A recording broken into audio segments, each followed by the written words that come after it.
दीपक और सरिता की शादी होना लगभग तय ही था कि सरिता ने अचानक किसी और से शादी कर ली। 20 साल बाद जब दीपक की बहन रागिनी को इसके पीछे की सच्चाई का पता चला तो उसके पैरों तले जमीन खिसक गई।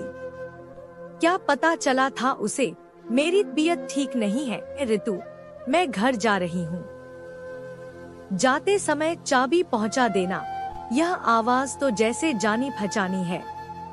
एक बार तो मेरे मन में आया कि आंखों से गीली रुई हटाकर उसे देखूं, मगर तब तक दूर जाती सैंडलों की आहट से मैं समझ गई कि बोलने वाली जा चुकी है। उसकी आवाज अभी भी मेरे कानों में गूंज रही थी, इसलिए मैं अपनी उत्सुकता दबा नहीं पाई। यही तो है, इस ब्यूटी पार्लर की मालकिन सरिता राजवंश ऊपर ही अपने पति के साथ रहती है। रुपए पैसों की कोई कमी नहीं है, बस खालीपन से बचने के लिए यह पार्लर चलाती है। जितना पूछा उससे कहीं ज्यादा बता दिया। ऋतु ने नाम सुनते ही मेरा रोम रोम जैसे झंझना उठा। चेहरे पर फेस पैक लगा था, वरना अब तक न जाने कितने रंग आते और जाते। पिछले ही हफ्ते मेरे पति का तबादला यहाँ हुआ था। मैं घर में सामान अरेंज करते करते काफी थक गई थी। चेहरे की थकान मिटाने के लिए यहाँ फेशियल कराने आई थी। आश्चर्य कि यह पार्लर मेरी सबसे प्यारी सहेली सरिता का था। विश्वास नहीं होता। मेडिकल की तैयारी करने वाली सरिता एक मामूली सा पार्लर चला रही है, लेकिन उसने मुझे पहचाना क्यों नहीं, या पहचान गई इसलिए यहाँ से चली गई। और भी न जाने कितने सवाल जिनके जवाब मैं पिछले 20 सालों से खोज रही हूँ। वे स्कूल कॉलेज के दिन मैं, दीपक भैया और सरिता सब एक साथ एक ही स्कूल में पढ़ते थे। हम पड़ोसी थे। दीपक भैया मुझसे 2 साल बड़े थे, लेकिन पता नहीं क्यों माँ ने हम दोनों का नामांकन एक ही क्लास में करवाया था। दोनों परिवारों की एक जैसी हैसियत के कारण ही शायद हमारी दोस्ती बहुत निभती थी। सरिता के पिताजी एक दफ्तर में क्लर्क थे और मेरी माँ एक स्कूल में अध्यापिका। मैं छोटी थी तभी पापा चल बसे थे। दीपक भैया और सरिता की बचपन की दोस्ती धीरे धीरे प्यार का रूप लेने लगी थी। दोनों के जवां दिलों में प्यार का अंकुर फूटने लगा था। मुझे आज भी याद है रविवार की वह शाम जब दोनों परिवारों के सभी सदस्य मिलकर कुछ कुछ होता है फिल्म देखने गए थे। दीपक भैया ने गुजारिश की और मैंने अपनी सीट उनसे बदल ली ताकि वे सरिता की हथेलियों को अपने हाथों में लेकर इस संगीतमय और रोमांटिक वातावरण में अपने प्यार का इजहार कर सकें। फिल्म खत्म होने के बाद सरिता की आंखों की चमक देखकर ही मैं समझ गई थी कि मेरी प्यारी सखी अब हमेशा के लिए मेरे घर में आने वाली है। पापा की मौत के बाद मैंने अपने जिस भाई को एक पिता की तरह गंभीरतापूर्वक जिम्मेदारियों को निभाते हुए देखा था, आज उसके मन में अपनी जिंदगी के प्रति उत्साह एवं आत्मविश्वास देखकर मेरा मन सरिता के प्रति अंदर से झुक जाता था। शायद सरिता के निश्चल प्यार की ही ताकत थी कि पहली बार में ही भैया ने MBBS की परीक्षा पास कर ली। उस दिन सरिता इतनी खुश थी कि उसे अपने फेल होने का भी कोई गम नहीं था। सब कुछ इतना अच्छा चल रहा था। फिर अचानक एक दिन जब हम दोनों भाई बहन मौसी के घर गए हुए थे और एक हफ्ते बाद लौटे तो पता चला कि सरिता ने दिल्ली के किसी अमीर आदमी से शादी कर ली है। उसके मम्मी पापा ने भी साफ साफ कुछ बताने से इनकार कर दिया। फिर तो जैसे दीपक भैया के सारे सपने रेत के घरौंदे की तरह सागर में एकसार हो गए। जिन लहरों से कभी उन्होंने बेपनाह मोहब्बत की थी, उन्हीं लहरों ने आज उन्हें गम के सागर में डुबो दिया। उस समय कितनी मुश्किल से मैंने खुद और भैया को संभाला था, यह मैं ही जानती हूँ। 700 हुए मैम। ऋतु की आवाज सुनकर मैं अतीत से वर्तमान में आ गई। 1 घंटे का फेशियल कब पूरा हो गया पता ही नहीं चला। मैंने पर्स से रुपए निकालकर उसे दिए और फिर बाहर आ गई। मैंने देखा कि बगल में ही ऊपर जाने वाली सीढ़ियाँ थी। तो सरिता यहीं रहती है। सोच मेरे कदम स्वतः ही ऊपर की ओर बढ़ने लगे। सीढ़ियों के खत्म होते ही दाहिनी ओर एक दरवाजा था। मैंने कॉल बेल बजाई। मेरे लिए एक से एक पल असहनीय हो रहा था। मैं अपने सारे सवालों के जवाब जानने के लिए उतावली हो रही थी। 20 वर्ष तो बीत गए, मगर ये 20 सेकंड नहीं कट रहे थे। अब तक मैं 4 बार बेल बजा चुकी थी। उन बेल बजाने के लिए हाथ उठाया ही था कि दरवाजा खुल गया। मेरे सामने एक अपाहिज किंतु शानदार व्यक्तित्व का स्वामी व्हील चेयर पर बैठा था। उसके चेहरे पर आत्मविश्वास की चमक साफ झलक रही थी।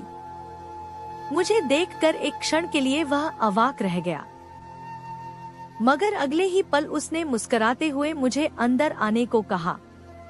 ऐसा लगा जैसे किसी पुराने मित्र ने मुझे पहचान लिया हो, मगर मेरी आंखें तो कुछ और ही खोज रही थी। सरिता तो अभी घर पर नहीं है। आप रागिनी जी हैं ना? उस व्यक्ति के मुंह से अपना नाम सुनकर मैं जैसे आसमान से गिरी। आवाज गले में ही अटक कर रह गई। मेरा नाम सुमित है। मांजी और दीपक कैसे हैं? आपका इस शहर में कैसे आना हुआ? आपकी शादी तो मुंबई में होने वाली थी ना? सवाल तो मैं पूछने आई थी, मगर मुझे नहीं मालूम था कि मुझे ऐसे सवाल सुनने पड़ेंगे। तो क्या सरिता ने अपने पति को सब कुछ बता दिया है? आप इतना सब कुछ मेरे बारे में? मेरे हलक से आवाज ही नहीं निकल पा रही थी और फिर मैं बिना कुछ और कहे वहीं सोफे पर धम से बैठ गई। तभी सामने दिखी वह तस्वीर जो हमने अपने फेयरवेल वाले दिन खिंचवाई थी। मैं, दीपक भैया और सरिता। एक क्षण में मैं समझ गई कि मैं इस घर के लिए अपरिचित नहीं हूँ, मगर यह नहीं समझ में आया कि प्यार दोस्ती है कहने वाली सरिता ने अपने प्यार और दोस्ती दोनों के साथ विश्वासघात क्यों किया? वादे को क्यों तोड़ा उसने? अभी 1 घंटा पहले ही सरिता ने आकर मुझे बताया कि तुम उसके पार्लर में आई हो।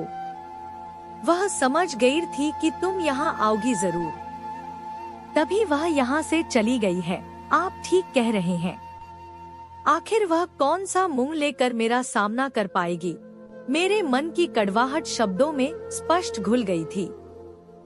सरिता ने जैसा बताया था आप बिल्कुल वैसी ही हैं। इतने वर्षों में न तो आप बदली और न ही आपकी सहेली। सुमित ने कहा तो मैंने अपनी नजरें उस पर टिका दी। आखिर कौन सी खूबी है इसमें जिसके लिए सरिता ने दीपक भैया के प्यार को ठुकरा दिया?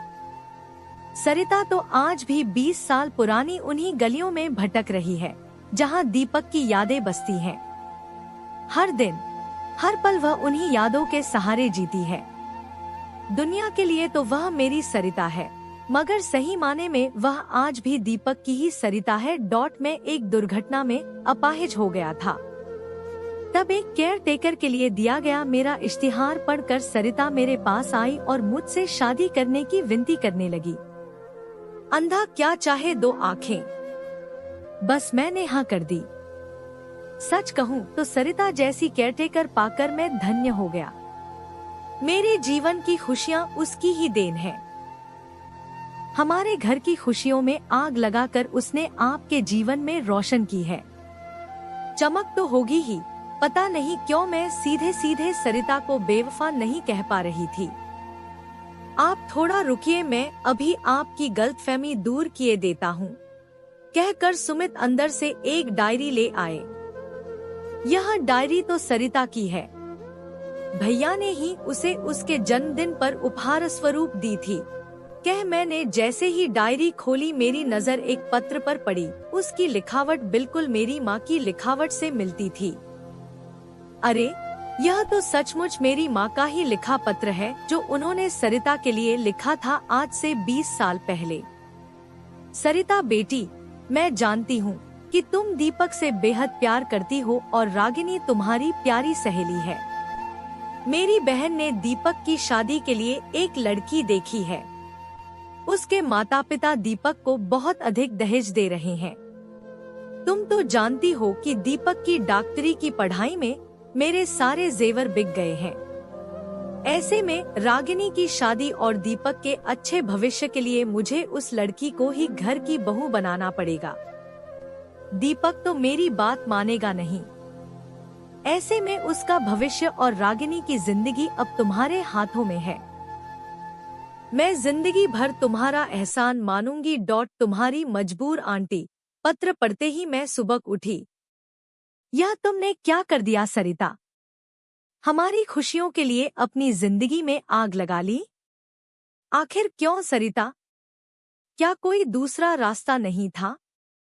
आज तुमसे पूछे बिना मैं यहाँ से नहीं जाऊंगी। इतने वर्षों तक मैं और दीपक भैया तुम्हें बेवफा समझकर तुमसे नफरत करते रहे और तुम। दीपक की नफरत ही तो उसके जीने का साधन है। एक ही क्षेत्र में रहकर शायद कहीं किसी मोड़ पर दीपक से मुलाकात न हो जाए, इसीलिए उसने वह रास्ता ही छोड़ दिया। सरिता कभी नहीं चाहती थी कि तुम लोग उसकी हकीकत जानो। इसलिए अगर तुम सच में सरिता को खुश देखना चाहती हो तो उससे बिना मिले ही चली जाओ, वरना वह चैन से जी नहीं पाएगी। सुमित ने कहा। मुझे सुमित की बात सही लगी। मैं एक बार फिर दीपक भैया के प्रति सरिता के प्यार को देखकर नतमस्तक हो गई। सरिता ने तो प्यार और दोस्ती दोनों शब्दों को सार्थक कर दिया था। बस हम ही उसे नहीं समझ पाए।